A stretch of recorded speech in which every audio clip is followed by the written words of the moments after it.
O impulso sexual vai desaparecer se não lhe dermos um nome? Resposta. Eu acho que essa pergunta requer uma considerável explanação. Ela foi, ao que parece, provocada pelo que discutimos ontem à noite. O processo de dar nome à designação constitui um problema muito complexo, que precisamos examinar com muito cuidado e exatidão. Precisamos compreender o processo da consciência.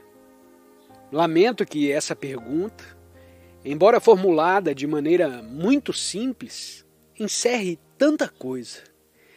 E se eu a responder muito direta e concisamente, aqueles que não assistiram à discussão de ontem estão arriscados a me compreender mal. Me cabe, portanto, entrar na questão com muito cuidado, revelando todo o seu conteúdo. Pois bem, o que entendemos por consciência?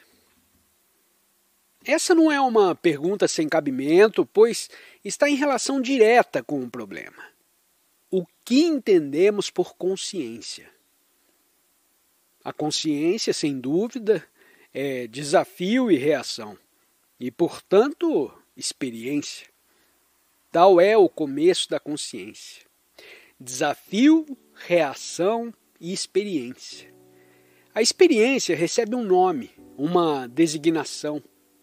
Lhe colocamos um rótulo agradável ou desagradável e em seguida ela é registrada, basicamente guardada na mente. A consciência, pois, é um processo de experimentar, dar nome e registrar. Embora complexa, ela é muito simples.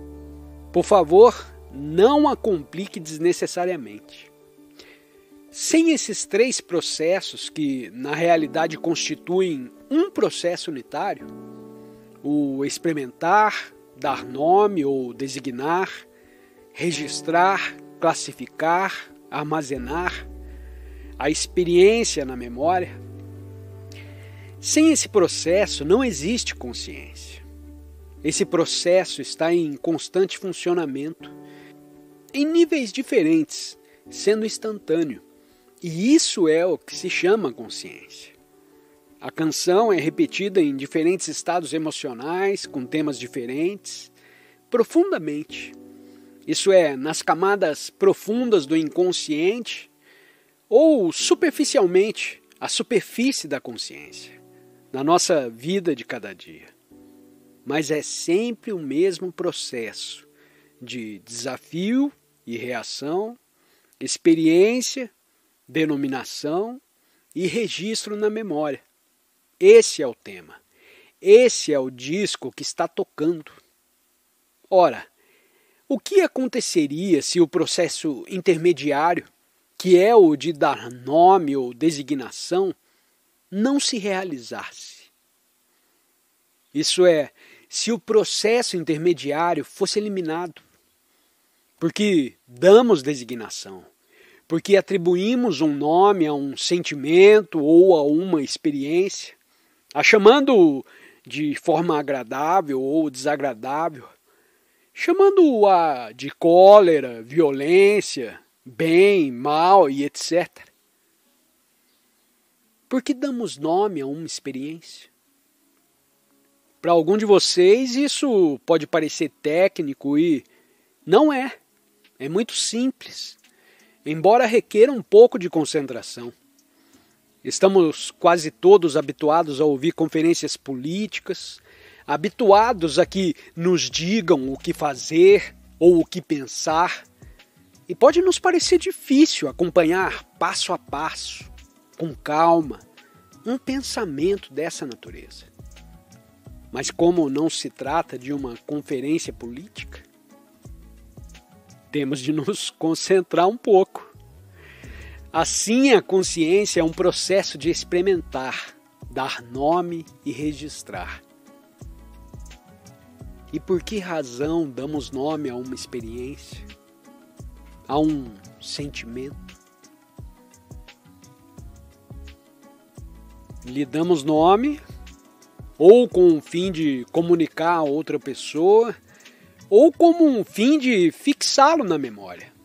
Isso é, de lhe dar continuidade. Se não há continuidade, não existe mente, não existe consciência. Eu preciso dar continuidade a uma experiência, pois, do contrário, a consciência desaparece. Por isso preciso dar nome à experiência.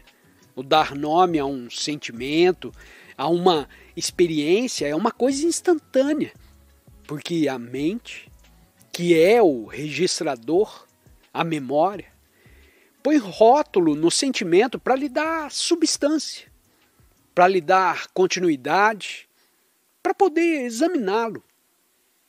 O que significa dar continuidade ao pensamento. Afinal de contas, o pensante é o pensamento. E sem o processo de pensamento, não há permanência para o pensante. Assim, o dar nome a um sentimento, a uma experiência, dá permanência ao pensante, ao registrador, que é a mente. Isso é, você dá nome a um sentimento, a uma experiência, e dessa maneira lhe dá continuidade. E disso a mente se nutre e sente que existe.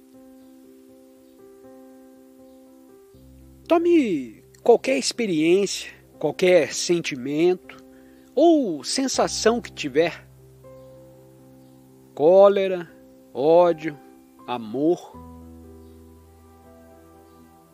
Lhe dando um nome, você estabiliza o sentimento, o incorpora à sua estrutura de referências. Assim, a natureza mesma do dar nome e do experimentar é dar continuidade à consciência, ao eu. Esse processo está em constante funcionamento, sendo tão rápido que não o percebemos.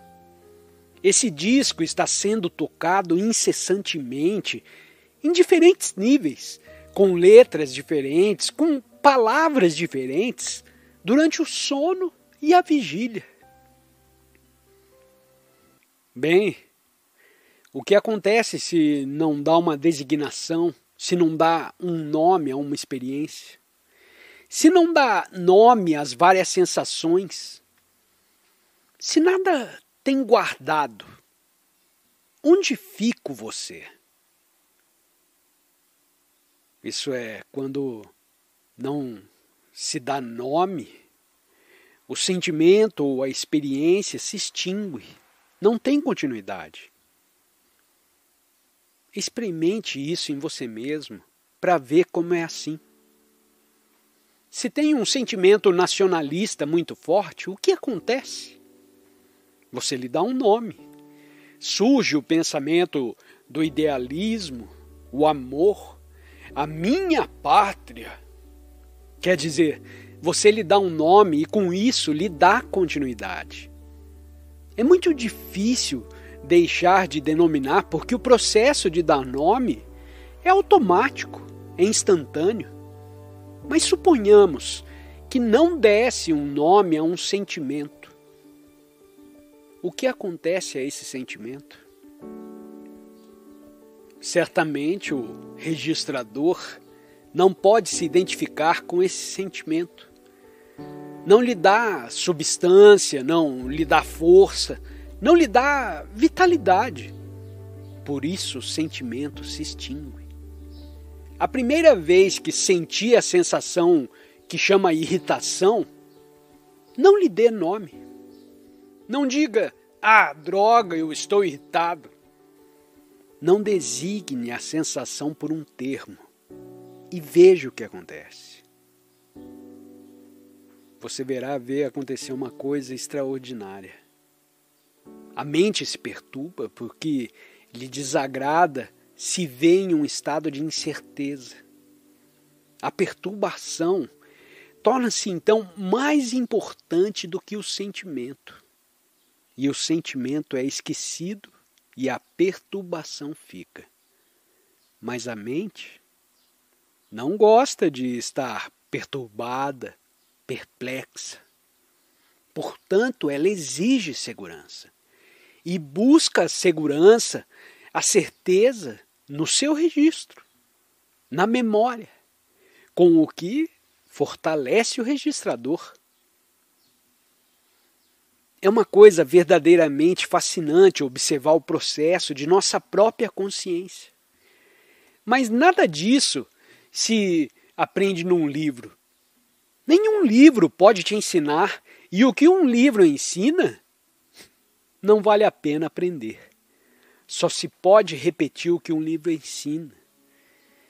Mas se você experimenta e descobre por você mesmo, então você é ao mesmo tempo mestre e discípulo. E não necessita mais de gurus, nem de livros, nem de nada. Nem de grupos para ficar trocando figurinha. Sabe então como atacar o problema. Como atacar qualquer problema que surge por você mesmo. Sendo ao mesmo tempo mestre e discípulo, você conhece o modo como funciona a sua própria consciência. Descobre que quando não dá nome a uma sensação, esse sentimento, essa sensação se extingue. Assim você é capaz de dizer: aprendi um ótimo truque. Já sei o que fazer com os sentimentos desagradáveis. Como lhes pôr um fim rapidamente. Não lhes darei nome. Mas você faria a mesma coisa com relação aos sentimentos agradáveis? Me parece que não. Porquanto deseja que os sentimentos agradáveis continuem. Deseja dar substância aos sentimentos agradáveis. Deseja conservá-los. Por essa razão, continua a dar nome aos mesmos. Mas isso de nada adianta. Pois no momento em que dá nome, em que aplica um termo a um sentimento que acha agradável, está inevitavelmente criando o oposto. E, portanto, terá sempre o conflito dos opostos. Mas, se não dá nome, se não rotula uma sensação, quer seja agradável, quer seja desagradável, tanto uma como a outra se desvanecerão. E, portanto, o pensante, que é o criador dos opostos, se extingue. Só então saberemos o que é amor, porque amor não é sensação. Você pode lhe dar nome, mas quando o denomina, está designando a sensação do amor, que não é o amor. Quando você ama alguém, o que acontece? Quando pensa em alguém, o que acontece? Está na realidade ocupado com a sensação de tal pessoa. Está interessado nessa sensação. E quanto mais importância você atribui à sensação, tanto menos amor existe.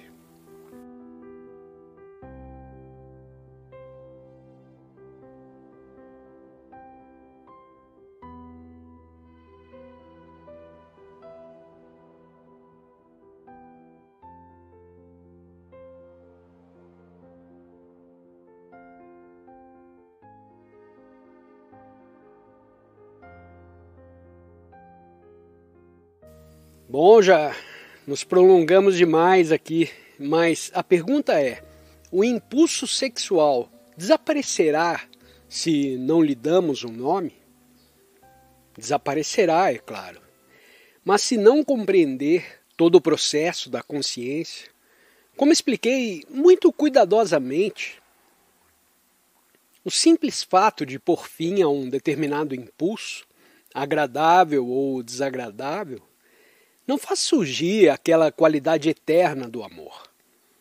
Sem amor, o simples fato de pôr fim a um impulso não tem nenhum significado, pois isso te tornará tão árido como o idealista, cujas paixões são mantidas debaixo do mais rigoroso controle.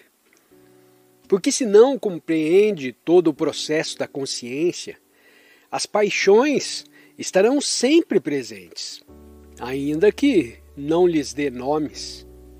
A compreensão de todo o processo é muito difícil. Você pode ter compreendido as expressões verbais do que acabo de explicar, mas o seu significado vivo, o seu significado íntimo, você só pode compreender pela experimentação. Como já tive ocasião de dizer, quando há amor, há castidade. O homem, o idealista, que deseja ser casto, que deseja ser desapaixonado, esse homem nunca conhecerá o amor, porque só lhe interessa se tornar alguma coisa, o que representa uma outra forma de egoísmo.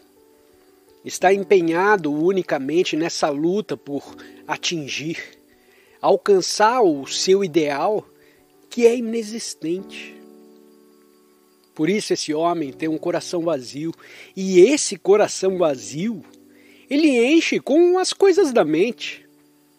E como pode ele conhecer o amor com o coração impregnado de ideal, que é uma coisa feita pela mente?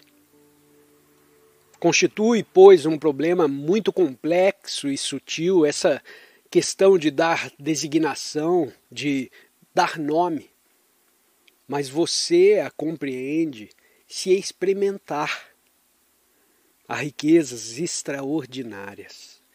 Há uma profundidade extraordinária na compreensão desse processo de dar nome a um sentimento, a uma sensação. Uma vez que tenha aberto as suas portas, descobrirá tesouros imensos. Mas para descobrir, necessitamos de liberdade para experimentar. E a liberdade vem com a virtude. Não nos tornarmos virtuosos, mas nos sermos virtuosos. Apreciamos sua presença nessa viagem de entendimento com Krishnamurti. Se você está faminto por mais conhecimento, confira os 2 vídeos que estão destacados na sua tela. Desafie sua mente a absorver mais sabedoria. Compartilhe suas reflexões nos comentários, pois queremos construir uma comunidade de aprendizado. Se ainda não fez, inscreva-se para não perder futuras explorações. Até a próxima!